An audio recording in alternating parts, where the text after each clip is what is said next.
네, 새해 첫 FOMC가 지금 시작이 되고 진행되고 있죠. 연준이 금리 인상폭을 줄이기는 했지만은 물가를 잡기 위해서 이 금리 인상 기조는 계속 이어질 것이라는 전망이 나오고 있습니다. 금리 인상 대표 수혜주로 꼽히는 금융주에 대해서 오늘 집중적으로 살펴보도록 하겠습니다. 김인 BNK 투자증권 연구위원 스튜디오에 모셨습니다. 어서 오세요. 네, 안녕하세요.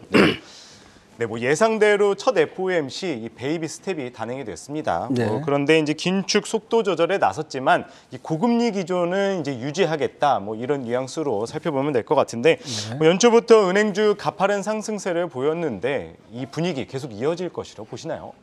아마 투자가들이 다들 예상 못했을 겁니다. 그러니까 은행주가 연초에 급등을 했고요. 최근에 금리 인상 기대감이 좀 마무리되는 어떤 그런 시장 기대감이 있다 보니까 은행주는 좀 주춤한 가운데 시장이 올라왔잖아요. 그래서 은행주가 그러니까 어저께 기준으로 보면 한 15% 상승을 했고 시장 대비로는 한 6% 정도 아웃퍼폼 했거든요. 예.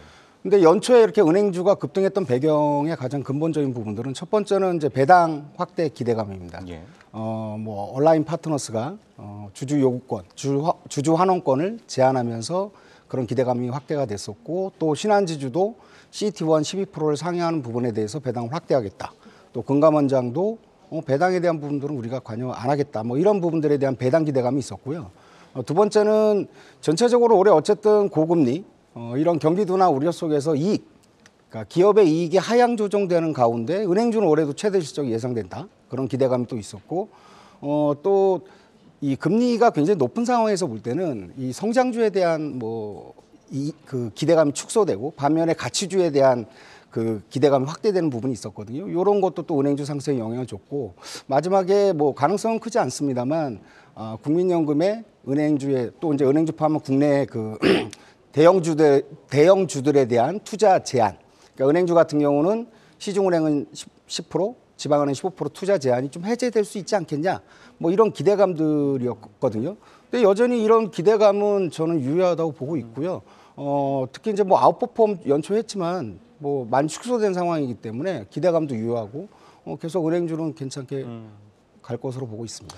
네, 가장 처음 이유로 말씀하신 이 은행주의 이 배당 확대 기대감에도 불구하고 이 금융위의 특별대손 준비금 이 요구권 도입으로 인해서 배당 정책 불확실성이 커졌다 이런 의견도 나오고 있는데 이에 대한 리스크는 없나요? 특별대손 준비금이라는 게 사실은 자본 비율이나 또 그 은행의 손익에는 영향이 없고요. 배당 가능 이익에서 제외되는 영향이 있습니다. 그렇다 보니까 이제 배당 여력이 축소되는 거 아니냐라고 이제 그 얘기가 있는데 우선 이 요구권입니다. 그 전에는 이제 그렇다면 이제 정책 당국이 은행에 특별한 그 경기 상황이 안 좋을 때 충당금을 좀 더 적립해라라고 했을 때는 요청을 했던 거거든요. 그 요청을 한 걸 요구로 바꾸겠다는 겁니다. 이제 법적인 제정을 통해서. 그러면 은행이 기존의 정책 당국의 그 요구를 아니면 요청을 거부했나? 아닙니다. 계속 해왔거든요. 그러니까 어떤 제도적인 부분을 좀 만들어서 당당하게 요구하겠다는 부분인 것 같아요. 그러니까 기존에도 그렇게 해왔고 그래서 은행들은 충당금을 쌓았습니다. 그러니까 코로나 이후로 2019년 이후로 지금 경기 전망을 하향 조정하면서 4.3조 원을 쌓았거든요. 그러니까 충분히 쌓았던 부분이고 또 NPL 커버리지 레이쇼, 즉 부실채권에 대해서 약 224% 정도의 그 지금 충당금을 쌓아놓은 상황이에요.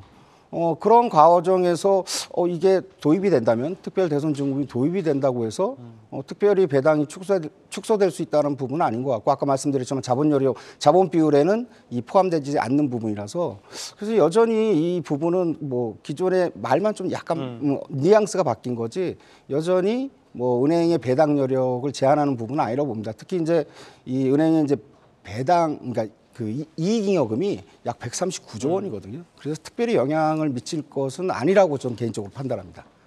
네, 큰 영향은 미치지 않다 이렇게 말씀 주셨는데 그런 가운데 은행권 대체 연체율이 최근에 2개월 연속 소폭 상승을 했습니다. 네. 아직 미미한 수준이지만 지금 상황을 봤었을 때 큰 우려하지 않아도 될까요?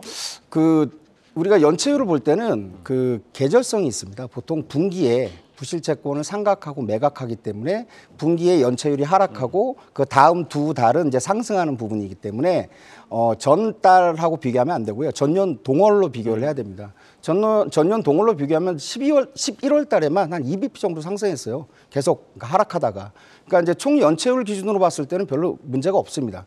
다만 이제 그 우리가 신용대출이라고 하는 부분이 4월 이후에 전년 동월 대비로 해서 계속 완만하게나마 계속 꾸준히 상승을 했거든요.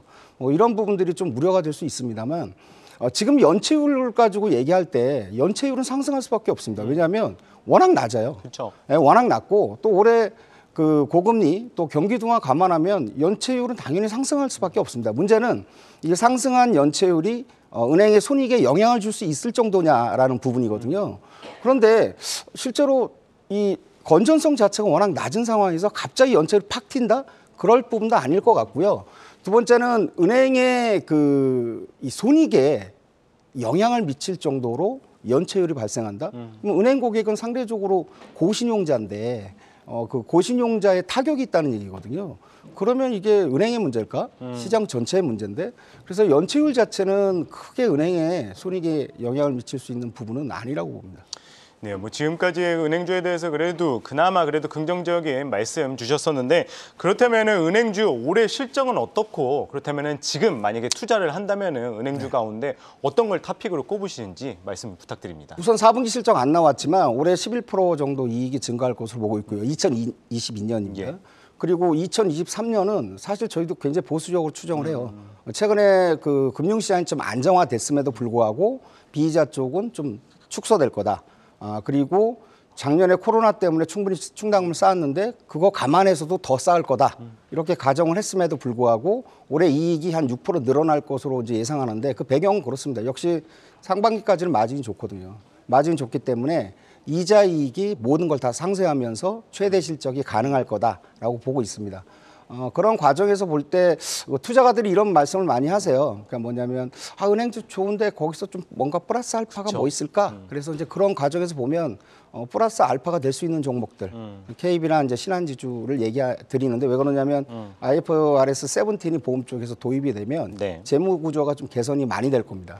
그러면서 전체적으로 그런 수혜를 바라볼 수 있는 은행이 KB나 신한이 이제 손보랑 생보주를 갖고 있기 때문에 두 은행을 얘기하고 있습니다. 네, 오늘은 이 금리 인상 대표 수혜주 은행주에 대해서 알아봤고요. 이 KB금융과 신한지주에 대해서 말씀 주셨습니다. 오늘은 김인 BNK투자증권 연구위원 말씀 들어봤습니다. 고맙습니다. 예, 고맙습니다.